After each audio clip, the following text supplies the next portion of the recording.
Everyone, this is Mamta Sawariya Khandelwal and you are watching MSK chemistry. आज हम discuss करने वाले हैं बायोमोलिक्यूल्स। चैप्टर काफ़ी बड़ा है, उसका एक पार्ट दैट इज कार्बोहाइड्रेट। इसका हम महा रिवीजन करेंगे। तो पेन और पेपर लेके तैयार हो जाइए, टेक्स्ट बुक ओपन कीजिए और जो भी मैं अंडरलाइन करने वाली हूँ उसको अपनी टेक्स्ट बुक में अंडरलाइन कर लीजिए। आई एम डैम श्योर इससे बाहर कार्बोहाइड्रेट का कोई भी कंटेंट आपका नहीं आएगा। तो देखिए, इट्स अ रिवीजन, इसलिए जो जो इंपॉर्टेंट पॉइंट है वो आपको अपनी टेक्स्ट बुक में अंडरलाइन कर लीजिए। इसलिए टेक्स्ट बुक अपने साथ जरूर रख के बैठिए और पेन भी साथ में रखिए। पेंसिल लेंगे तो ज़्यादा अच्छा होगा। ठीक है, देखिए देखो, अगर आप कार्बोहाइड्रेट को सैकराइड्स भी कहा जाता है, ध्यान दीजिए, इसको सैकराइड्स भी कहा जाता है। अब इसमें मोनोसैकराइड्स, ओलिगोसैकराइड्स और पॉलीसैकराइड्स। तो देखो, बच्चों को दिक्कत आती है ओलिगोसैकराइड्स में, क्योंकि इसका क्वेश्चन पूछा जाता है 1 मार्क का कि ओलिगोसैकराइड्स क्या होते हैं।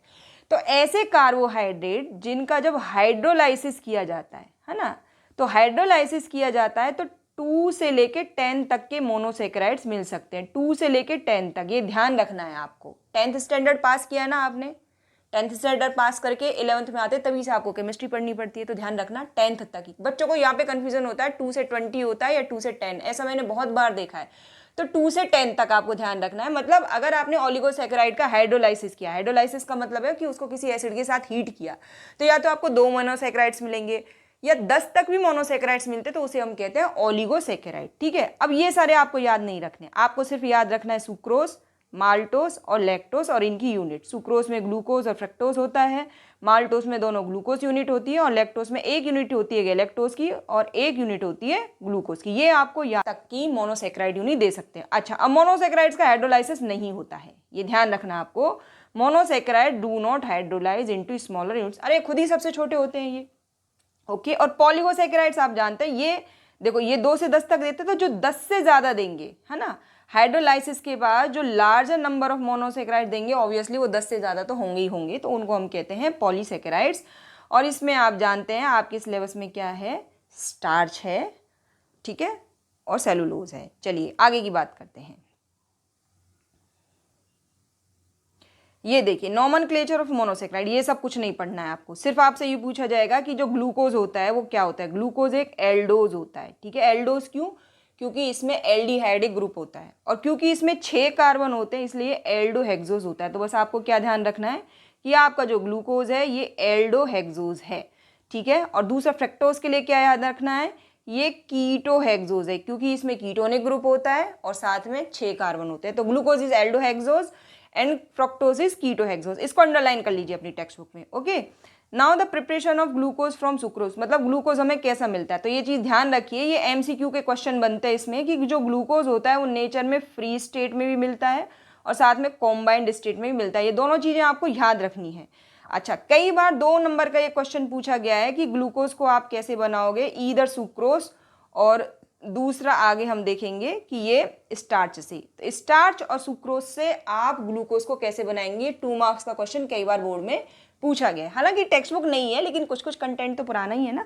चलिए देखिए, तो यहाँ पे ध्यान क्या रखना है आपको। देखो, सुक्रोज क्या है, एक डाइसैकेराइड है। ठीक है, तो जब डाइसैकेराइड का आप हाइड्रोलाइसिस करोगे, हाइड्रोलाइसिस सिंपल मतलब है किसी भी डाइल्यूट एसिड के साथ उसको हीट कर दो तो वो ग्लूकोज और फ्रक्टोज में कन्वर्ट हो जाता है। अच्छा, अब यहाँ पे ध्यान क्या रखना है आपको, ये ध्यान रखना है कि जब आपने इसको हीट किया कितने देर तक, 2 घंटे तक, तो ये कन्वर्ट हो गया ग्लूकोज और फ्रक्टोज में। लेकिन सेपरेशन कैसे करोगे, तो हम क्या करते हैं कि जब ये जो सॉल्यूशन ठंडा हो रहा होता है तब इसमें हम क्या कर देते हैं, इथेनॉल ऐड कर देते हैं ड्यूरिंग कूलिंग। टेक्स्ट बुक में अंडरलाइन कर लीजिए इसको आप।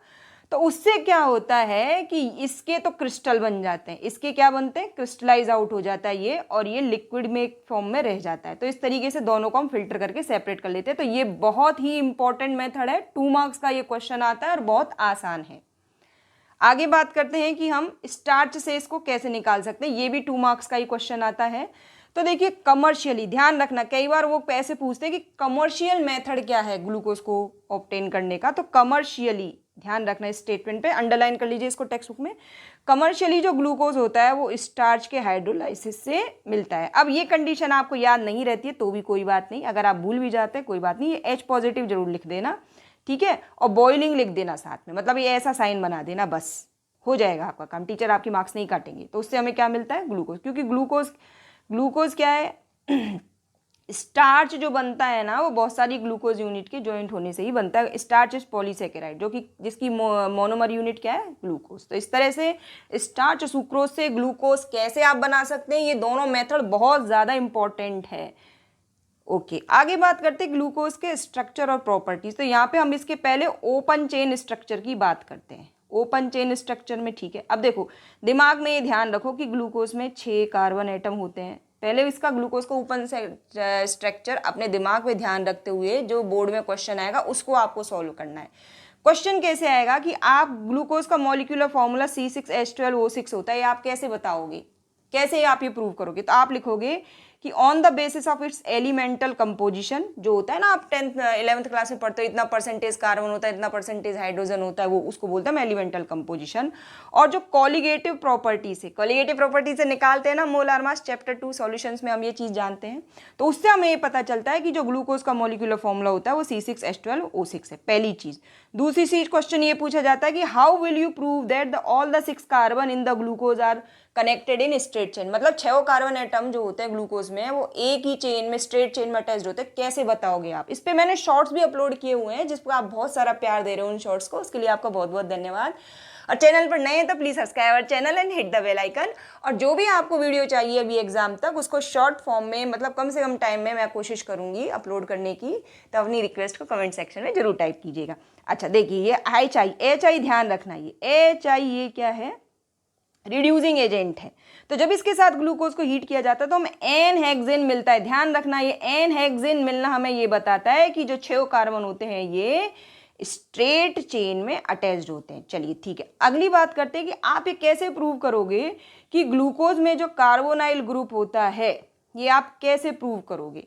तो देखो ये कार्बोनाइल ग्रुप ग्लूकोज में होता है, कार्बोनाइल ग्रुप तो कीटोन में भी होता है और एल्डिहाइड में भी होता है। और आप जानते हैं कीटोन और एल्डिहाइड दोनों ही हाइड्रोक्सिल अमाइन और हाइड्रोजन साइनाइड से रिएक्ट करते हैं। तो देखिए कार्बोनिल ग्रुप क्या होता है, C डबल बॉन्ड O। ठीक है, ये देखो यहाँ बना देती हूँ मैं, C डबल बॉन्ड O। और ये जब NH2O है, जिसे क्या कहते हैं हम, हाइड्रोक्सिल अमीन से रिएक्ट करता है तो ये H2O निकल जाता है और ये बन जाता है C डबल बॉन्ड NOH, है ना। तो देखिए ये यहाँ पे बना हुआ है, ये आप बना देना। ठीक है, इसी तरीके से जब HCN के साथ रिएक्शन होती है तो एडिशन रिएक्शन होती है। एडिशन रिएक्शन कैसे होती है, ये C डबल बॉन्ड O होता है, ये बॉन्ड टूटता है और C के साथ जुड़ जाता है OH और यहाँ जुड़ जाता है CN, जिसे हम कहते हैं साइनोहाइड्रिन। तो ये NH2OH और HCN के साथ रिएक्शन ये प्रूव कर होती है कि ग्लूकोज में कार्बोनाइल ग्रुप होता है, लेकिन इससे ये प्रूव नहीं हो जाता कि ये एल्डिहाइड ग्रुप होता है।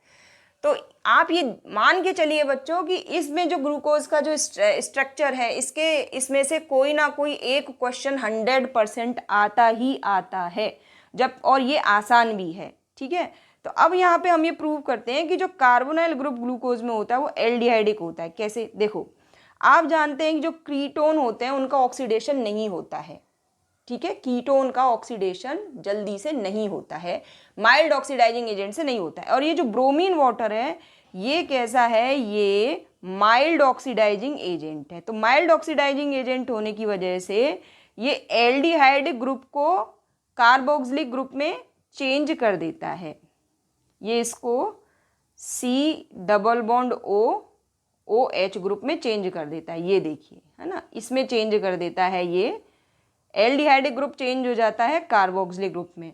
लेकिन ये बाकी के जो OH ग्रुप है इसका ऑक्सीडेशन COOH में नहीं कर पाता है, क्योंकि ध्यान दीजिए जब मैंने आपको पढ़ाया था कि एल्डिहाइड कीटोन्स वाले चैप्टर में कि एल्कोहल्स के ऑक्सीडेशन से ही एल्डिहाइड और कीटोन बनते हैं।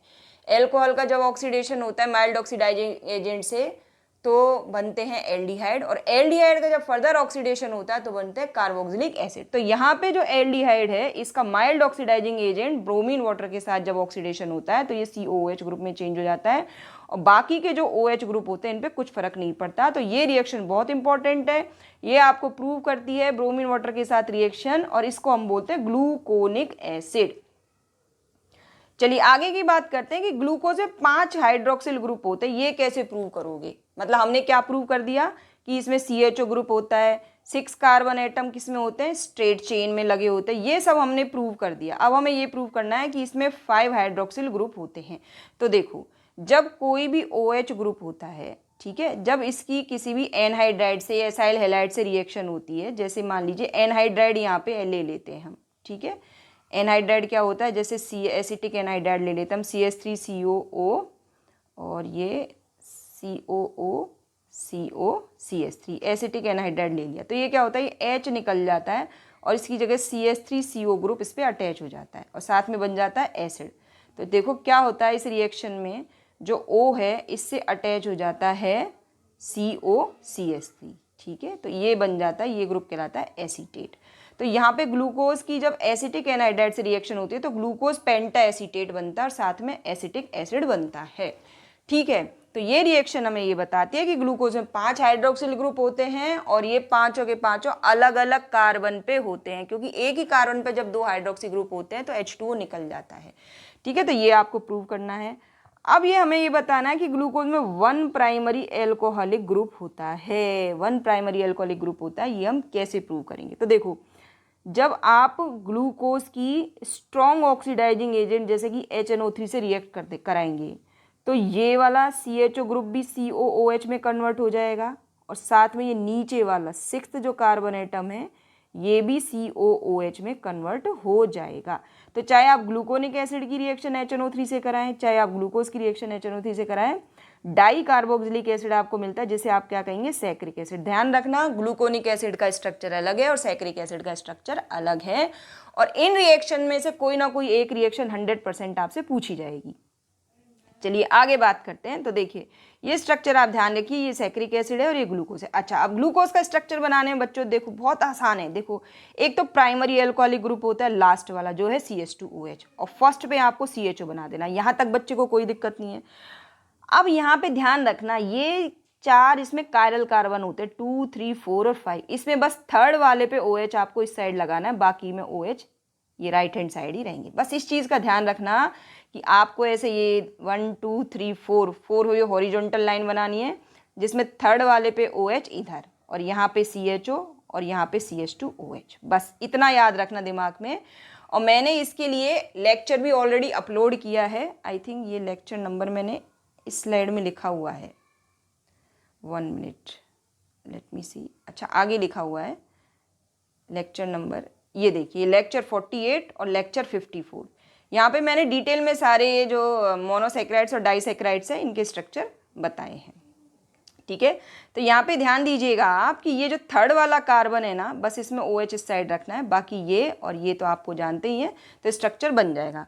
ग्लूकोनिक एसिड में सिर्फ क्या करना है, CHO को COOH में कन्वर्ट करना है और सैक्रिक एसिड में इसको भी COOH में कन्वर्ट करना है और CHO को भी COOH में कन्वर्ट करना है। बस ट्रिक से इनको याद रखिए आप। चलिए आगे बात करते हैं। ये क्वेश्चन है, ये जो आपके एग्जाम्पल्स है ना, ये एज इट इज वो बोर्ड वाले उठा के दे देते हैं, क्योंकि स्टेट बोर्ड में फायदा क्या होता है कि जो टेक्स्ट बुक में उससे बाहर क्वेश्चन नहीं आता, इसलिए मैं टेक्स्ट बुक से पढ़ाना प्रेफर करती हूँ ताकि बच्चों का इसी बहाने रिवीजन भी अच्छे से हो जाता है। अब ध्यान रखिए, एक एल्कोहलिक कंपाउंड है, was found to have molecular mass 90 unit, ठीक है, कोई दिक्कत नहीं है।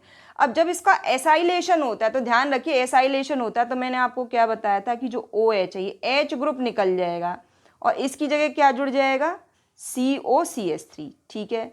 तो मतलब इसमें जो मास कितना इंक्रीज होगा, अगर एक COCH3 जुड़ता है तो उसका मास होता है 42 यूनिट, मतलब एक COCH3 जुड़ा तो मास बढ़ जाएगा 42 यूनिट, और अगर 2 COCH3 ग्रुप जुड़े तो मास कितना बढ़ जाएगा, 42 × 2 यूनिट, ठीक है।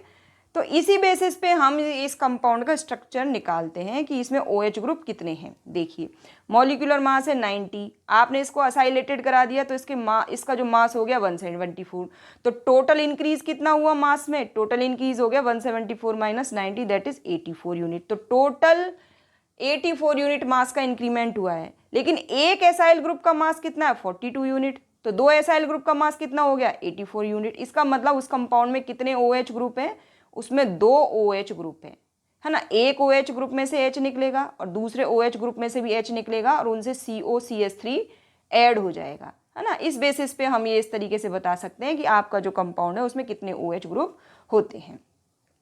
अब ये ऑप्टिकल आइसोमर कितने होते हैं ग्लूकोज के, ये 1 मार्क का क्वेश्चन ये आया हुआ है बोर्ड में। तो देखो ऑप्टिकल आइसोमर्स में आपको ध्यान रखना इसमें कितने कायरल कार्बन है। कायरल कार्बन वो होता है जिसमें चारों जो ग्रुप जुड़े होते हैं वो अलग होते हैं। तो देखो ये इसमें 4 कायरल कार्बन है, तो 2 और ये एसिमेट्रिक कंपाउंड, एसिमेट्रिक कंपाउंड उसको कहते हैं हम कि जब उसकी नंबरिंग हम करते हैं तो अगर एक साइड से नंबरिंग की तो नाम अलग आएगा, दूसरे साइड से नंबरिंग की तो नाम अलग आएगा, तो इसलिए ये कंपाउंड एसिमेट्रिक है ना।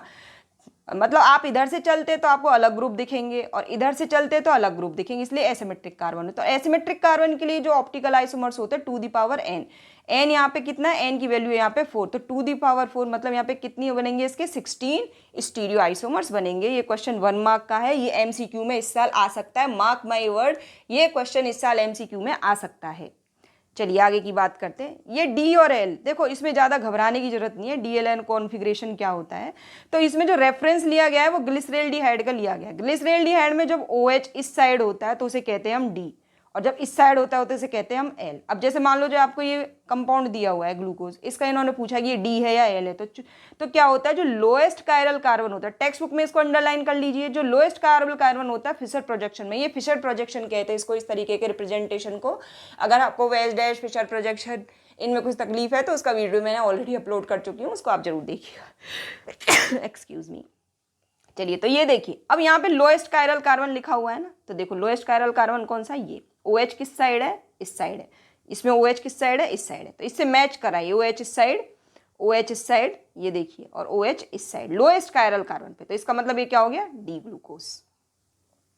अब देखो जैसे ये क्वेश्चन है एज इट इज आपको बोर्ड में देखने को मिल सकता है, और बहुत आसान क्वेश्चन है। जैसे इसमें पूछा है OH देखा इधर, क्या हो गया ये डी, लोएस्ट कायरल कार्बन इसमें कौन सा, ये OH किधर है, इधर, तो ये हो गया एल। दिमाग लगाने का है नहीं ज़्यादा।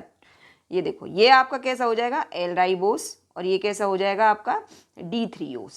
ओके चलिए, अब आपको रिंग स्ट्रक्चर ऑफ ग्लूकोज, इसके लिए आप अगर आपको और ज़्यादा डिटेल में समझना है तो मेरा लेक्चर 48 और लेक्चर 54 ये आप देख सकते हैं, वहाँ पे मैंने बहुत ज़्यादा डिटेल में इसको समझाया है, एक एक स्टेप समझाया कि कैसे आप इसको बना सकते हैं। अच्छा, रिंग स्ट्रक्चर कैसा होता है इसको अंडरलाइन कर लीजिए कि the ring structure is a hemiacetal. अब पहले तो आपको हेमी एसीटल समझाना पड़ेगा। तो देखो मैंने कार्बोनाइल ग्रुप में आपको समझाया था, देखो इसमें एल्डिहाइड है तो ये एल्डिहाइड ग्रुप है, तो C डबल बॉन्ड O और ये R, ठीक है। तो जब इसके एक एल्कोहल मॉलिक्यूल से रिएक्शन होती है तो क्या होता है, यहाँ पे आगे जुड़ जाता है OH और यहाँ पे जुड़ जाता है R, तो ये कौन सी लिंकेज है, ये ईथरल लिंकेज बोलते हैं इसको, ठीक है। तो अल्टीमेटली यहाँ पे स्ट्रक्चर क्या होता है कि ये जो कार्बोनाइल कार्बन होता है, कार्बोनाइल कार्बन से H OH है ना, और ये नीचे R और एक ईथरल लिंकेज बन जाती है, ठीक है। तो इस तरीके से हम इसमें भी बनाएंगे। अब देखो ग्लूकोज है, इसका आपको साइक्लिक स्ट्रक्चर बनाना है, तो इसका जो रिंग स्ट्रक्चर होता है इसमें अल्फा एनोमर और बीटा एनोमर, ये मैं अभी आपको समझाती हूँ डिटेल में। पहले स्ट्रक्चर समझ लेते हैं कि ये ओपन चेन से रिंग स्ट्रक्चर आपको कैसे बनाना है। तो देखो ये फर्स्ट कार्बन है, बस इस पर फोकस करना है और फिफ्थ पे फोकस करना है आपको। तो देखो ये कैसा होगा आपका C डबल बॉन्ड O और H, ये एल्डिहाइड ग्रुप है, तो ये फिफ्थ और कार्बन 1 के बीच में रिएक्शन होना है। अब आप जानते हैं ये C डबल बॉन्ड O कैसा होता है, ये प्लेनर होता है, तो ये बॉन्ड टूटेगा इसमें, तो जब बॉन्ड टूटेगा तो सिचुएशन कैसे बनेगी, बॉन्ड टूटेगा तो सिचुएशन बनेगी कुछ ऐसे, यहाँ पे ये H आएगा और यहाँ पे O नेगेटिव, क्यों, क्योंकि देखो C डबल बॉन्ड O के 2 इलेक्ट्रॉन इधर शिफ्ट हो गए, तो कार्बन पे क्या आ जाएगा, एक वैलेंसी फ्री हो जाएगी। तो जब कार्बन की वैलेंसी फ्री हो जाएगी तो सीन बनेगा कुछ ऐसे। अब ये मान लीजिए फिफ्थ वाला कार्बन है, ये वाला कार्बन है और इसमें OH है, ठीक है। तो अब क्या होगा, ये वाला H तो शिफ्ट हो जाएगा यहाँ पे, ठीक है, और इस कार्बन और इस ऑक्सीजन के बीच में बन जाएगी ईथरल लिंकेज। मतलब सीन कैसा होगा, ये H शिफ्ट हो जाएगा यहाँ पे और एक ईथरल लिंकेज बन जाएगी इस तरह से, ठीक है। तो इस तरीके से अब यहाँ पे क्योंकि जो कार्बोनाइल ग्रुप होता है ये प्लेनर होता है, इसलिए सिचुएशन ऐसी हो सकती है OH इधर आ सकता है एक बार, और एक बार सीन ऐसा हो सकता है कि OH इधर आ सकता है। तो दोनों ही सिचुएशन में ऐसी सिचुएशन होने की वजह से ये अल्फा और बीटा एनोमर बनते हैं। मैं आपको नेक्स्ट स्लाइड में थोड़ा अच्छे से समझा देती हूँ। ये देखिए जैसे आपका ये है एल्डिहाइडिक ग्रुप, देखो मैं यहाँ पे आपको ड्रॉ करके बनाती हूँ, देखो 1 2 3 4 5 और ये 6, हमारा फोकस सिर्फ 1 और 5 पे है, ठीक है। यहाँ पे ये वैलेंसी फ्री हुई, ये O नेगेटिव हो गया, यहाँ पे H। अब यहाँ पे जो OH था उसका OH का H शिफ्ट हो गया यहाँ पे, ठीक है, और इसकी एक वैलेंसी फ्री हो गई, वो जाके जुड़ गई यहाँ पे। बस इसका ध्यान रखना है आपको, बाकी सब सेम लिखना है। और दूसरी सिचुएशन क्या हो सकती है, 1 2 3 4 5 और ये 6। दूसरी सिचुएशन ये हो सकती है कि ये जब लिंकेज बने तो OH इधर भी आ सकता है, क्योंकि कार्बोनाइल ग्रुप प्लेनर होता है। तो इस तरीके से ये वाला जो फर्स्ट कार्बन है, इस कार्बन के रेस्पेक्ट में OH की पोजीशन इधर राइट हैंड साइड है और इधर लेफ्ट हैंड साइड है, इसलिए ये दो एनामर्स बनते हैं। ठीक है, अच्छा अब आगे बात करते हैं। तो देखो जैसे ये है, यहाँ पे ये C, ये डबल बॉन्ड O और ये H, ये बॉन्ड हम तोड़ेंगे, ध्यान दीजिए ये बॉन्ड हम तोड़ेंगे और ये 1 2 3 4 5 के बीच में ये बनेगी ईथरल लिंकेज। और ये बॉन्ड टूटने के बाद एक वैलेंसी यहाँ फ्री हो जाएगी, वो वैलेंसी ईथर के साथ बॉन्ड बना लेगी 1 2 3 4 5 और यहाँ पे OH एक बार इधर और दूसरी बार अपोजिट। इस तरीके से ये सिचुएशन बनेगी। चलिए तो देखिए अब क्या होगा, जो कंपाउंड बनेंगे वो देखिए ये आपका ग्लूकोज है, तो साइक्लिक स्ट्रक्चर देखिए ये ध्यान रखना बच्चों, ये 1 और 5 के बीच में आप ये ऑक्सीजन दिख रहा है ना, ये ईथरल लिंकेज बोलते हैं इसको। ईथर क्या होता है, ईथर यही तो होते हैं, तो ईथरल लिंकेज है, ध्यान रखना आप। एक बार OH इस साइड तो इसे कहते हैं हम अल्फा डी ग्लूकोज, और जब OH इस साइड आएगा तो इसे कहते हैं हम बीटा डी ग्लूकोज। चलो अब इसका आपको रिंग स्ट्रक्चर बनाना है अल्फा डी ग्लूकोज का, तो कैसे बनाना, तो ये पायरेनोज स्ट्रक्चर होता है। पायरेन कैसी होती है, पायरेन में होते हैं 5 कार्बन एटम और 1 ऑक्सीजन होता है, ऐसा ही इसमें है रिंग में। देखिए तो सबसे पहले तो आपको ऐसी रिंग बना देनी है। ठीक है, सिंपल, वेरी सिंपल। अब ध्यान दीजिए यहाँ पे ये वाले जो है ना, ये सब चले जाएंगे अप और ये वाले चले जाएंगे डाउन, वेरी सिंपल। तो देखिए यहाँ पे H OH, यहाँ पे H OH, यहाँ पे OH up H down, H up OH down, और ये जो नीचे वाला लास्ट वाला ग्रुप है इसमें CH2OH आपको ऊपर ही रखना है। बहुत सिंपल है, डिटेल में मैंने ये वीडियो ऑलरेडी मैं अपलोड कर चुकी हूँ, इसलिए यहाँ पे मैं आपका ज़्यादा टाइम नहीं लूँगी। चलिए अब जैसे ये आपको बीटा डी ग्लूकोज का बनाना है, तो यहाँ पे कैसा, देखो पहले वही रिंग बनानी है आपको। ठीक है, अब देखो OH कहाँ है, अप, तो OH अप H डाउन। और यहाँ पे एक बड़ी खास बात मैं आपको बताती हूँ, देखो ध्यान देना, इससे आपको याद रह जाएगा। ये CH2OH और H, यहाँ पे एक खास बात है, देखो यहाँ पे OH अप, यहाँ पे OH डाउन, यहाँ पे OH अप, यहाँ पे OH डाउन, तो आपको कोई दिक्कत ही नहीं है। जैसे देखो अगर आपने ऐसे बनाया तो ये बीटा डी ग्लूकोज के लिए क्या याद रखना है, यहाँ पे OH अप, यहाँ पे OH down, OH up OH down, मतलब अल्टरनेट पे, और यहाँ पे तो CH2OH होगा ही, तो आपको बहुत आसान हो जाएगा। और ये बीटा पोजीशन कब होती है, जब OH अप होता है। अगर इसी कार्बन में OH यहाँ पे डाउन होता है तो वो होता है अल्फा एनोमर। ठीक है, ध्यान रखिएगा, इसको स्ट्रक्चर बनाने में कोई दिक्कत नहीं है, बस अप डाउन आपको बीटा डी ग्लू एनोमर में तो ध्यान रहेगा ही। देखो अब जैसे यहाँ पे ये स्ट्रक्चर है, देखिए यहाँ पे OH up OH down, OH up OH down. ठीक है, और ये CH2OH का तो कोई दिक्कत ही नहीं है। और यहाँ पे जो अल्फा फॉर्म में बस ये वाला डिफरेंट, बाकी सब सेम है, OH down OH up OH down और ये CH2OH। तो बहुत आसान है ग्लूकोज का रिंग स्ट्रक्चर, आपको कोई ट्रिक लगान मतलब याद रखने की भी जरूरत नहीं है, आप बस रिंग बनाइए, OH अप डाउन का सिचुएशन याद रखिए, बस बहुत आसान ट्रिक है ये। चलिए अब हम बात करते हैं फ्रक्टोज के स्ट्रक्चर की। तो देखो फ्रक्टोज में क्या होता है, ये भी रिड्यूसिंग, अच्छा ध्यान रखना जितने भी मोनोसेक्राइड्स होते हैं सब रिड्यूसिंग शुगर ही होते हैं, शुगर होते हैं। अच्छा तो यहाँ पे देखिए ये कीटोनिक ग्रुप है इसमें सेकंड पोजीशन पे। ओके, तो इसका मतलब यहाँ पे जो कीटल बनेगा, एल्डिहाइड तो क्या बनाते हैं, हेमी एसीटल, और ये क्या बनाएगा, हेमी कीटल बनाएगा। तो अब ये कैसे बनेगा, तो ये C2 और C5 के बीच में बनेगा, इसलिए जो फ्रक्टोज होता है इसमें 5 मेंबर्ड रिंग बनती है। ध्यान रखना, ये देखो 1 2 3 4 और यहाँ पे एक ईथर आएगा, 5 मेंबर्ड रिंग बनती है ग्लूकोज इसमें, फ्रक्टोज में। ठीक है, और इसके भी अल्फा और बीटा एनोमर बनेंगे जिनको फ्रक्टोफ्यूरेनोज कहते हैं हम।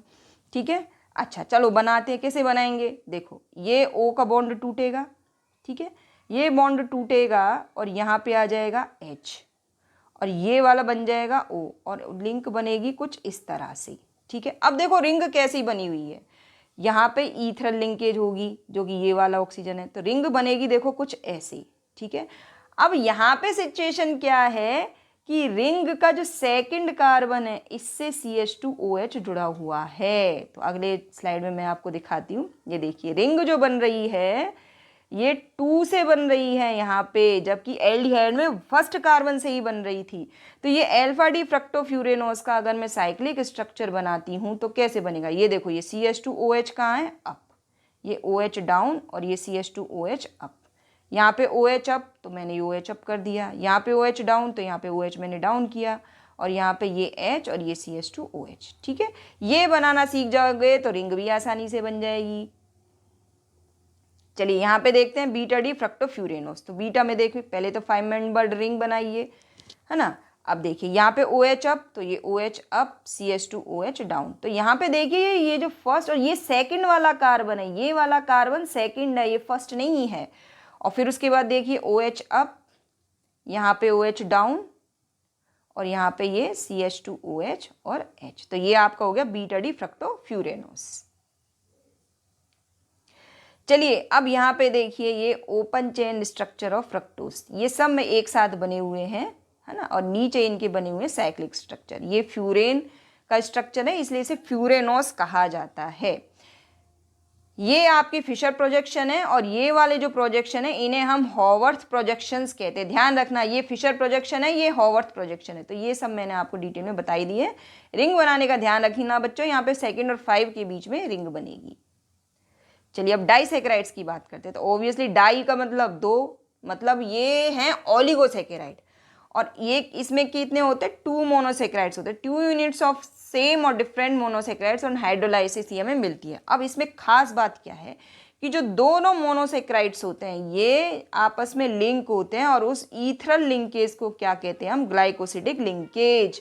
ध्यान रखना, ये ग्लाइकोसिडिक जो लिंकेज होती है ये ईथरल लिंकेज होती है, और ये बनती कैसी है कि दोनों मोनोसेकेराइड्स का जो OH और OH पार्टिसिपेट करेगा और H2 निकल जाएगा और ईथरल लिंकेज बन जाएगी। वाटर मॉलिक्यूल निकलेगा बाय 2 हाइड्रोक्सिल ग्रुप, और जिसमें से एक हाइड्रोक्सिल ग्रुप एक मोनोसेकेराइड का होगा और दूसरा हाइड्रोक्सिल ग्रुप दूसरे मोनोसेकेराइड का होगा। तो ग्लाइकोसिडिक लिंकेज है वो कैसी है आपकी, ईथरल लिंकेज। MCQ का ये क्वेश्चन है। चलिए सुक्रोज की बात करते हैं। तो सबसे पहली चीज सुक्रोज क्या होता है, बिल्कुल दिमाग में सेट कर लीजिए, नॉन रिड्यूसिंग शुगर है। बिल्कुल एकदम सेट कर लीजिए, ये नॉन रिड्यूसिंग शुगर है। अच्छा, सुक्रोज का हाइड्रोलाइसिस होता है तो डी ग्लूकोज और D- फ्रक्टोज बनता है। अब देखिए ये जो माइनस की और रोटेशन होता है इसका प्लस की ओर होता है, लेकिन जो नेट रोटेशन माइनस वाला ज़्यादा है, इसीलिए जो क्या होता है, जो सुक्रोज का जो होता है ना प्लस एंगल होता है, ये इन्वर्टेज एग्जाम की प्रेजेंस में जब आप इसका हाइड्रोलाइसिस करते हैं तो नेट जो एंगल होता है वो चेंज हो जाता है, इसलिए इसे इन्वर्ट शुगर कहते हैं। तो on hydrolysis the product has net लेवो रोटेशन, प्लस होता है डेक्स्ट्रो रोटेशन और माइनस होता है लेवो रोटेशन, इसलिए इसे क्या कहते हैं हम, जब सुक्रोज का जो हाइड्रोलाइसिस होता है it is called inversion of sucrose, और उसके बाद हम इसको कहते हैं इन्वर्ट शुगर। अच्छा, अब क्वेश्चन ये बनता है कि इसमें जो ग्लाइकोसिडिक लिंकेज यानी ईथर लिंकेज कहाँ होती है, तो इसके लिए ये अंडरलाइन कर लीजिए आप अपनी टेक्स्ट बुक में, C1 of alpha glucose and C2 of beta fructose. मतलब इसमें जो ग्लूकोज की कौन सी यूनिट होती है, एल्फा, और जो फ्रक्टोज की कौन सी यूनिट होती है, बीटा वाली, beta anomer, alpha anomer of glucose and beta anomer of fructose. ये ग्लाइकोसिडिक लिंकेज में पार्टिसिपेट करते हैं, और ये जो होती है ये नॉन रिड्यूसिंग शुगर होती है। क्यों होती है, क्योंकि aldehyde and ketonic groups of both the monosaccharide units are involve in formation of the glycosidic linkage, इसलिए ये जो होती है ये नॉन रिड्यूसिंग शुगर होती है। इसको स्टार लगा लीजिए, 2 नंबर का क्वेश्चन यहाँ से बनता है।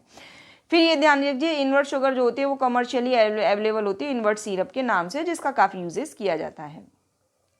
दूसरी है माल्टोज। माल्टोज में बिंदास याद रखिए alpha D glucose plus alpha glucose, इसकी मोनोमर यूनिट क्या होती है, मतलब जो ग्लूकोज होता है वो 2 अल्फा ग्लूकोज यूनिट के ग्लाइकोसिडिक लिंकेज में आपस में जुड़ने से बनता है।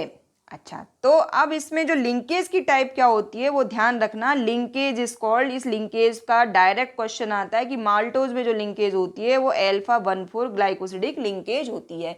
जनरली डाइसेकेराइड्स और पॉलीसेकेराइड्स के जो स्ट्रक्चर होते हैं वो बच्चों से पूछे नहीं जाते, लेकिन मान लो आपसे माल्टोज का क्वेश्चन पूछा गया तो कम से कम इतना तो लिख के आइए कि इसकी जो 2 यूनिट्स होती है वो डी ग्लूकोज होती है और उसमें जो लिंकेज होती है वो ये वाली होती है। चलिए अब स्ट्रक्चर अगर बनाना है तो ध्यान दीजिए, देखो बाकी सारी चीज़ें तो सेम ही है, तो ये अल्फा डी ग्लूकोज है और ये अल्फा डी ग्लूकोज है। तो इस वाले ग्लूकोज का फोर्थ कार्बन है, तो फोर्थ कार्बन में क्या होता है, फोर्थ वाले जो कार्बन पे OH होता है डाउन साइड, है ना, और फर्स्ट वाले कार्बन में अल्फा में जो OH होता है वो भी डाउन साइड होता है। तो इन दोनों में से H2O निकल जाएगा और ईथरल लिंकेज यहाँ पे इस तरीके से बन जाएगी। ये देखिए इस तरीके से, है ना। तो ये आपकी रिंग बना दीजिए। तो ध्यान रखना है ये अल्फा 1,4 ग्लाइकोसिडिक बॉन्ड होता है, ये आपको याद रखना है, ठीक है। और ये वाले स्ट्रक्चर के लिए मैं डिटेल में वीडियो ऑलरेडी अपलोड कर चुकी हूँ, थोड़ी सी प्रैक्टिस करेंगे तो आप बना भी लेंगे। चलिए आगे बात करते हैं। लैक्टोज, लैक्टोज भी क्या है, ये भी एक रिड्यूसिंग शुगर है। बस ध्यान रखना आपके सिलेबस में जो तीनों है, माल्टोज और लैक्टोज तो रिड्यूसिंग है, लेकिन फ्रक्टोज नॉन रिड्यूसिंग शुगर है, फ्रक्टोज इन्वर्ट शुगर भी कहलाती है। अच्छा, इसमें क्या होती है, बीटा 1,4 ग्लाइकोसिडिक लिंकेज होती है, ठीक है। C1 of beta D glucose and C4 of glucose are involved in the glycosidic linkage, ठीक है, ये आपको ध्यान रखना है। तो देखिए ये इसका स्ट्रक्चर देखिए, बीटा 1,4 ग्लाइकोसिडिक लिंकेज। अब यहाँ पे देखिए ये भी बीटा वाला है, गैलेक्टोज भी बीटा वाला है और ग्लूकोज भी बीटा वाला है, मतलब beta D galactose plus beta D glucose, ये दोनों मोनोमर यूनिट है किसकी, लैक्टोज की। चलिए अगला क्या है अपना, पॉलीसेकेराइड। तो पॉलीसेकेराइड्स में ध्यान रखना है, स्ट्रक्चर की आपको बिल्कुल टेंशन नहीं लेनी है, क्योंकि स्ट्रक्चर में बनाने का क्वेश्चन आपसे कभी नहीं पूछा जाएगा। पॉलीसेकेराइड्स क्या होते हैं, these are found by linking large number of monosaccharides units by glycosidic linkage, जो कि कैसी होती है, ईथरल लिंकेज होती है। चैनल पर नए हैं तो please subscribe our channel, hit the bell icon और ढेर सारा प्यार हमारे चैनल को दीजिए, जिससे हम मोटिवेट रहें। अब यहाँ पे देखिए स्टार्च, ग्लूकोज और ग्लाइकोजन, ये तीन नाम याद रखिए, ये क्या है आपके नेचुरल पॉलीसेकेराइड्स है। स्टार्च क्या मिलता है, प्लांट में मिलता है, ठीक है, और जो ग्लाइकोजन होता है इसे एनिमल स्टार्च भी कहते हैं। तो ये तीनों चीज़ें आपको ध्यान रखिए। अब देखो क्या होता है, जो ये जो स्टार्च होता है, starch is storage carbohydrate of plants and important nutrients for humans and other animals. Cellulose is the main constituent of cell wall of plants and bacterial cell. ये छोटी छोटी चीज़ें हैं जो आप थोड़ा सा याद रखेंगे तो आपके लिए हेल्प रहेगा। बस इसको, इस पूरे पैराग्राफ को एक बार पढ़ जाइए ताकि यहाँ से MCQ फ्रेम हो तो आपको दिक्कत ना हो। चलिए आगे देखते हैं, स्टार्च के बारे में बात करते हैं। तो स्टार्च के बारे में बिल्कुल ध्यान रखिए कि ये एक पॉलीमर है, पॉलीमर तो होगा ही ऑब्वियसली, पॉलीमर तो ये होगा ही, ठीक है। तो देखिए ये पॉलीमर है। और दूसरी चीज़ के बारे में क्या है, ये एमाइलोपेक्टिन और एमाइलोज, मतलब इसमें 20% तो लगभग होता है एमाइलोज और 80% होता है एमाइलोपेक्टिन। अच्छा, ये क्या, स्टार्च की बच्चे पानी में भी घोलते हैं ना, तो आपने देखा होगा स्टार्च को जब पानी में घोलते हैं तो ट्रांसपेरेंट सॉल्यूशन नहीं बनता है, वो उस तरीके से नहीं बनता है जैसे पानी में आप चीनी घोलते हैं, नमक घोलते हैं। तो ऑब्वियसली इसका मतलब ये है कि जो इसमें जो मेजर पार्ट है वो वाटर में सॉल्युबल नहीं है, क्योंकि एक ऐसा सिचुएशन बनता है लेई जैसा, जिससे चिपकाते हैं ना, कुछ बच्चे बुक्स वगैरह के पेजेस को भी चिपकाते हैं। तो एमाइलोज होता है जो वाटर सॉल्युबल होता है, और जो एमाइलोपेक्टिन होता है वो वाटर इनसॉल्युबल होता है, ये आपको ध्यान रखना है। और जो एमाइलोज वाटर सॉल्युबल होता है और ब्लू कलर्ड कॉम्प्लेक्स बनाता है ये आयोडीन के साथ। अच्छा, अब आगे ध्यान रखते हैं, देखो एमाइलोज में कितने अल्फाबेट्स हैं, कम है, तो इसका मतलब इसका परसेंटेज भी कम और वाटर सॉल्युबल है ये। एमाइलोपेक्टिन में इंग्लिश के अल्फाबेट्स ज़्यादा हैं, है ना, तो इसका परसेंटेज भी ज़्यादा होगा और ये वाटर में इनसॉल्युबल है। ये स्टार्च के बारे में आपको ये ध्यान रखना है, एमाइलोपेक्टिन और एमाइलोज, इसके बारे में आपको ध्यान रखना है। एमाइलोपेक्टिन वाटर इनसॉल्युबल होता है और ये आयोडीन के साथ ब्लू वॉयलेट कलर का कॉम्प्लेक्स बनाता है। अच्छा, अब एमाइलोपेक्टिन और एमाइलोज दोनों के बारे में क्या ध्यान रखना है, एमाइलोपेक्टिन में 1,4 ग्लाइकोसिडिक लिंकेज होती है और साथ में 1,6 ग्लाइकोसिडिक लिंकेज भी होती है, ये आपको ध्यान रखना है। लिंकेज वगैरह ड्रॉ करने की, प्रैक्टिस करने की आपको ज़रूरत नहीं है। देखो मैं आपको दिखा देती हूँ, एमाइलोज इसमें कम लेटर हैं, कितना है ये, लगभग 20%, और कैसा है, वाटर सोल्यूबल। ये देखिए इसमें 1 और 4 ग्लाइकोसिडिक लिंकेज है, आप देख सकते हो। और एल्फा ग्लूकोज यूनिट होते हैं यहाँ पे, ये चीज़ ध्यान रखना जरूरी है, इसमें एल्फा ग्लूकोज यूनिट होते हैं, क्योंकि स्टार्च में बीटा ग्लूकोज यूनिट होती है। तो स्टार्च के बारे में पढ़ रहे हैं अभी हम। अच्छा, तो और दूसरा पार्ट क्या है, एमाइलोपेक्टिन। तो एमाइलोपेक्टिन में देखिए 1,6 ग्लाइकोसिडिक लिंकेज भी है और 1,4 ग्लाइकोसिडिक लिंकेज भी है ना, और ये इसमें ब्रांचिंग ज़्यादा है, बस इतना ही याद रखना है आपको इसके बारे में। सेलुलोज की बात करते हैं तो सेलुलोज में बीटा डी ग्लूकोज यूनिट होती है, मतलब स्टार्च में होती है अल्फा डी ग्लूकोज यूनिट और सेलुलोज में होती है बीटा डी ग्लूकोज यूनिट, और इनमें बीच में जो बॉन्ड क्या होता है, बीटा 1,4 ग्लाइकोसिडिक लिंकेज होता है, बस ये बॉन्ड आपको याद रखना है। And this bond is very strong and difficult to hydrolyse. इसलिए जो सेलुलोज होता है हमारी यहाँ तो उसको नहीं पचा पाती है। Cellulose humans do not have enzymes which can hydrolyse this linkage, so हम सेलुलोज को डाइजेस्ट नहीं कर पाते हैं।